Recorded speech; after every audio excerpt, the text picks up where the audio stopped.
Gramedia memulai event Semesta Buku 2025 di Kota Makassar. Festival ini berlangsung di Atrium Mall Panakukang, MP, Jalan Boulevard Makassar. Di hari pertama penyelenggaraan, pengunjung langsung memadati area festival untuk berburu berbagai jenis buku.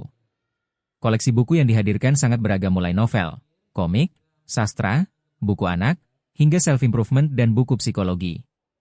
Selain buku, Gramedia juga menyiapkan perlengkapan sekolah, mainan, hingga berbagai aksesoris untuk melengkapi kebutuhan pengunjung. Hari pertama Semesta Buku, antusias masyarakat sangat tinggi, kata Sales Superintenden Gramedia, Aloysius Misa. Tingginya antusiasme didukung penawaran diskon mulai 20% hingga 90% serta buku dengan harga Rp5.000 hingga Rp75.000 yang menarik minat masyarakat.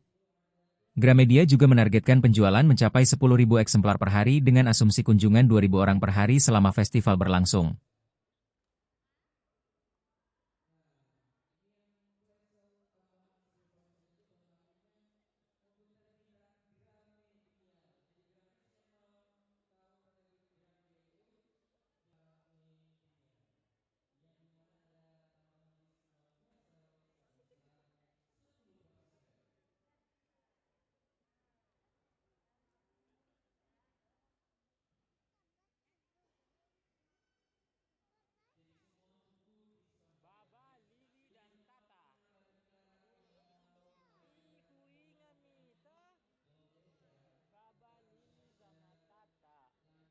Download Tribun X sekarang, menghadirkan lokal menjadi Indonesia.